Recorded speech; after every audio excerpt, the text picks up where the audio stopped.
Hey everyone, welcome back to my channel, and if you're new here, welcome. On this channel we talk about fragrances. Sometimes we do beauty and lifestyle, but for the most part, fragrances. So hit that subscribe button if that sounds like something interesting to you. Make sure you hit the notification bell so that you guys never miss a video. And in today's video, we're gonna talk about the upcoming releases of 2021, right? Here we go on another year. Here we go on a whole bunch of new adventures and misadventures of perfume. So I've done a whole bunch of digging, lots of research in the Google, and I found out what's coming out this year. Obviously not everything, just whatever information has been leaked. So I'm gonna spill the tea. I'm gonna let you guys know which fragrances are being released this year and what they're gonna smell like, or what the notes are and what I'm anticipating them to smell like, whether I'm interested in them or not, and the price points if I know what they are. So if that sounds interesting to you guys and you wanna find out what's coming out this year in the fragrance world, then just keep on watching. So the first fragrance is from the house of Michael Kors, which is now owned by Estee Lauder, which owns a lot of fragrance brands, and this fragrance is called Gorgeous with an exclamation mark. And all I know about this fragrance is that it's mainly white flowers in the top. The middle is tobacco and the base is woody. I am pretty excited to try this one. I'm assuming the white florals are going to be around the same line as the previous Michael Kors releases, which were pretty but not very exciting. But since I'm a white floral lover, I really want to check this one out. So that one should be out in the beginning of this year. I did already see a Fragrantica article on it, so I guess it's been sent out to the press. The next fragrance is from the house of Paco Rabanne, the luxury house of Paco Rabanne. And they are coming out with none other than an Olympia and an Invictus flanker. Yet another flanker. And I think this year is going to be the year of flankers because, spoiler alert, there are a lot of flankers in this list. So it's going to be Olympia Blossom, that's for the ladies. This is going to be their take on a fruity floral chypre fragrance. It's going to open up with a burst of peppery notes along with rose petals and blackcurrant. There's also going to be some spicy facets as well as a pear note. This sounds very interesting. It doesn't sound like very much like the other Olympias at all. It doesn't sound like it has that same caramelly vibe. It doesn't sound like it's going to be very heavy. The bottle's very pretty and it has this nice almost like embroidery of florals on the bottle. So that one sounds very interesting. You guys know I'm a little bit skeptical about the house of Paco Rabanne, to put it nicely, so I'm not usually excited about their releases, but this one sounds really interesting. I love a chypre fragrance. I love a nice peppery note. I do like rose, so this one sounds like it's going to be right up my alley, and I'm super excited to try that one. It's going to be released in a 30 milliliter bottle as well as a 50, and the price points are going to be the standard designer fragrance price points. Is going to be around, honestly, to me, it looks a little pricey. I saw the price in euro and it was about 60 euro for the 30 mil, which to Canadian dollars is about 90. It's quite pricey, but I'm sure fragrancebuy.ca will hook us up soon enough. So I'm super excited to try Olympia Blossom. For the men, it's gonna be Invictus Victory. This is supposed to be their most powerful, most, fragrance ever. And this one's supposed to have a sharp lemon note. Doesn't sound appealing to me. It's supposed to have frankincense, tonka, vanilla. This one I'm not excited for at all. I think you guys know what a non-fan of Invictus I am, and this one just sounds like it's gonna be a lot more of an ambroxan synthetic bomb, a lot sharper. It's supposed to have this juxtaposition of freshness and intensity, very seductive, all this, you know what, like everything that you think about when you think about the brand Paco Rabanne is pretty much what this is sounding like, which is a little douchey. So I think it's going to be a hot mess of a fragrance, but we'll find out when it comes out. And that one is going to be in bottles of 50 milliliter and 100 milliliter volumes. And just the same price points as before, just the same designer price points starting at about $100 US or about 120 Canadian. Yeah. The next fragrance that'll be released in 2021, and as far as I've read, in March of 2021, is, of course, a Guerlain flanker. I think Guerlain has a flanker for each year at this point, and this one is going to be called Sparkling Bouquet, and the little embellishment around the cap is all diamonds. The emphasis is on it being very bright and sparkling and optimistic and luminous, and all these words that make it sound really sparkly and bright. And it sounds, based on the notes, that it's going to be still very much the same Guerlain DNA, still the same lavender, vanilla. It sounds like there's going to be more jasmine in this one, and a brighter pear note. I do really enjoy a pear note, and being a huge fan of Guerlain, I am pretty excited to try this one, but I can recognize the fact that it's like a little bit, we're like at the quota of flankers for Guerlain. It's getting to be a bit much, but not as much as Guerlain La Petite Robe Noire, which, of course, they're gonna have another flanker of this year. And the new La Petite Robe Noire flanker is called La Petite Robe Noire L'Eau de Parfum Nectar. So it's a nectar, it's a juicier version. It comes in a corally pink bottle, very pretty. But look, I already have La Petite Robe Noire Eau de Toilette. I have the Eau Fraîche, the Intense, the Black Perfecto, and there are like 10 other ones that I've seen. I swear, 10 other ones that I've seen on FragranceNet that are very affordable that I'm just not buying because there's too many of them. Like, I can't, like, my brain goes haywire. I can't handle the amount of flankers of La Petite Robe Noire. This one does sound interesting. This particular flanker is inspired by a Parisian rose garden, and there's gonna be a brighter note of rose in here, along with some sweet honeyed elements and that almond that we're all familiar with in the La Petite Robe Noire line. The base of the fragrance is going to be woody with patchouli and a mellow tonka note. So pretty much it's supposed to be a lot more honey and a lot more rosy. It's supposed to leave a beautiful trail. I'm interested to try this one. I want to see how the rose elements intertwine with the original La Petite Robe Noire DNA. I'm a little bit just kind of over the fact that they have so many flankers of this line, but still intrigued. So I'm 50-50 on this one. Will I buy it? Probably only if it goes on sale. Probably only if it goes on, like, I don't know, let's say 40, 50 Canadian or US. I'll look into it. I won't buy it for full retail, but I am really curious to try this one. And that one is supposed to be out this month, the month of January. It's supposed to be out. So anytime now. I'm not sure where it's going to be released first. I'm gonna assume in Europe, but soon enough we'll get it here in North America.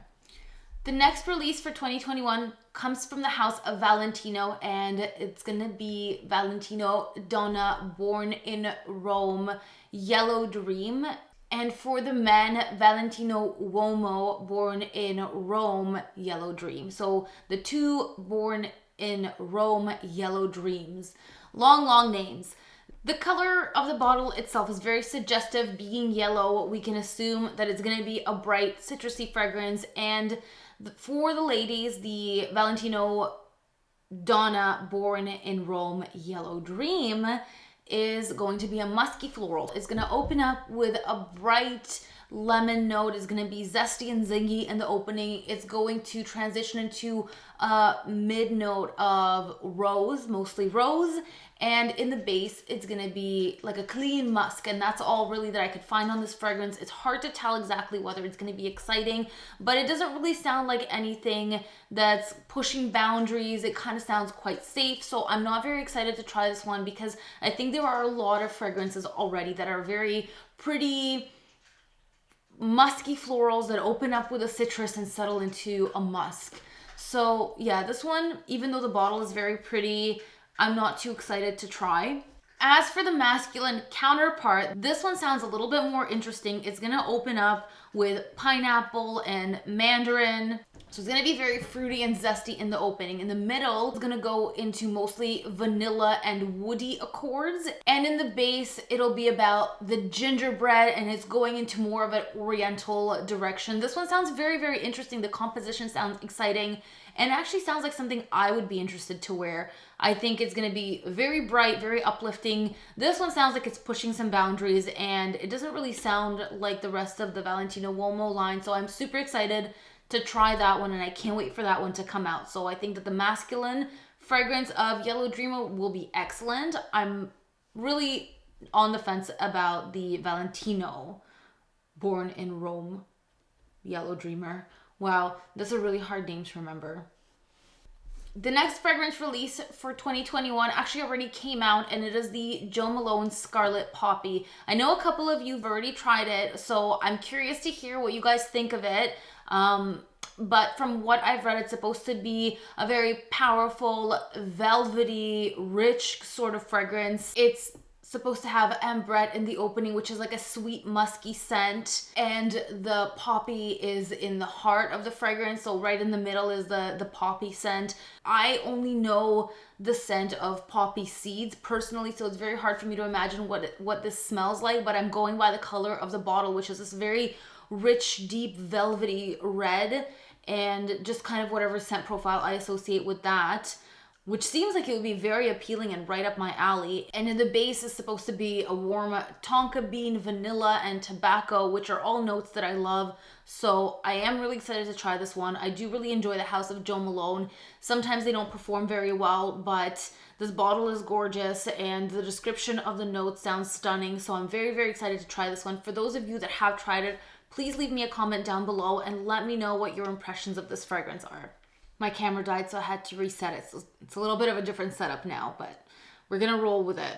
The next fragrance release is from the House of Mugler, one of my favorite designer fragrance houses, and it's called Fantastique. So it's supposed to open up with a very zingy, fresh burst of citrus and transition into a marine kind of wave mineral type of scent, which is supposed to remind you of the seaside. So I expect from this house, because they come out with very unique scents, that I think it's going to be very similar to a seaside and not like a typical aquatic fragrance. I think it's actually going to probably be a little bit more seaweedy, a little bit salty, and very, very interesting. Then that aquatic freshness is going to move into some woody and even like leathery facets in the base, which I am so stoked about because I absolutely love leather, and I just can't wait to smell this. Like the way that the notes are being described in the mineral facets and the leathery sort of vibe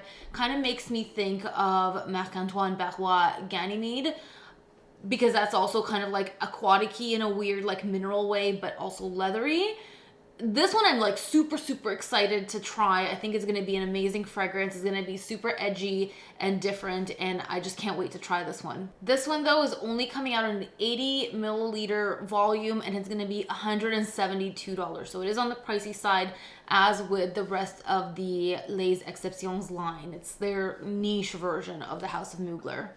Also some Hugo Boss scents coming out this year. This is gonna be a his and hers again. Boss the Scent Pure Accord for her, and also a for him version. The bottle is gonna have this nice kind of like silver embellishment on both bottles. It's supposed to have a note of champagne, a lot more kind of effervescent, still peachy, still kind of light. I'm talking about the women's one. That one's kind of peachy. I have the original Hugo Boss the Scent. I think it's quite boring. It's just a peach scent. It's like straight up peach. I never talk about it because there's not much to talk about. It's nice, fresh, kind of basic peach scent. The men's one is a lot better. Let me tell you in terms of notes for the women's one, all I know is that there's going to be bergamot in the opening, osmanthus flower, which has that peachy smell. There's going to be champagne and musk, which does sound quite basic, does it not?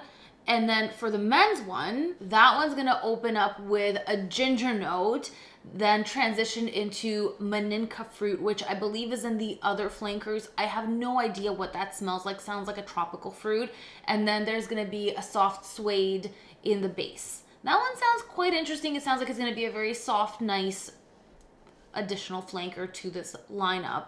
So of the two, I'm more interested to try the one for men, but I'm not stoked about either of them.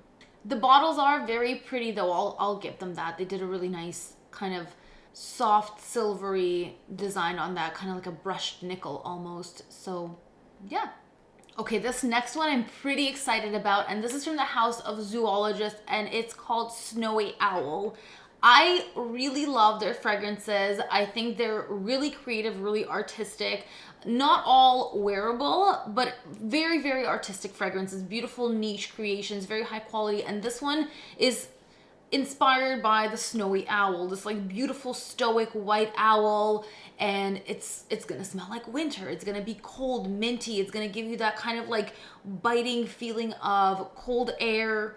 But because this owl is so white and fluffy and like soft looking, there's gonna be some warm musk in there as well, some vanilla and coconut, and some floral notes as well, like lily of the valley and iris, so a little bit powdery. I am so excited to try this one. I cannot wait to try this one. And yeah, I think I will probably end up getting a full bottle. Of course, I'm gonna try it first. I'm not an impulsive buyer when it comes to niche fragrances. I do like to sample them first, but I cannot wait to try Snowy Owl. This one seems like it's gonna be just a massive hit and very, very creative. And I love owls. I'm not sure if I've ever mentioned that, but I absolutely love owls. They're one of my favorite animals, well, birds, but yeah, I have like owls all over my house. So this one's gonna be probably a great release, and I encourage you guys to try it as well. If anybody already has, maybe someone works for the press, maybe there's been a press release, let me know what you think of it. I'm really excited about this one. And lastly from the ones that I know about, from the house of zadig&voltaire, it's gonna be This Is Us. So they have a This Is Her, which I have and love. There's a This Is Him, and now there's gonna be a This Is Us. It's gonna have that same creamy sandalwood note that you find in the other two fragrances, like in the This Is Her. I'm assuming it's gonna be almost like a milky, very creamy sandalwood. And there's also gonna be patchouli, musk, and vanilla. So it doesn't tell me much because those are notes that are usually base notes. I am really excited to try this one. I really do love This Is Her. It's a very soft fragrance, very versatile, and I would say even unisex. I haven't tried This Is Him. So yeah, I can't wait for this one. And this one's gonna be coming out in 30, 50, and 100 ml bottles. And I don't know which month, but I hope sooner rather than later. And those are all the new releases that I know of. Let me know if you guys have had any info leaks, and comment down below and spill the tea and let me know what's coming out, because it's very exciting. I always get super excited for new releases. I'm sure you guys do too. This is kind of the life of a fragrance fanatic, is just jumping on all the new things that come out. So I hope you guys enjoyed this video. If you did, give it a thumbs up, please subscribe, and hit that notification bell so you never miss a video. This is gonna be the year of more videos. I'm trying to make more time to film for you guys because it's what I really love, and I really appreciate you guys. So that's it for today's video, and I'll see you guys in the next one. Thanks for watching. Bye.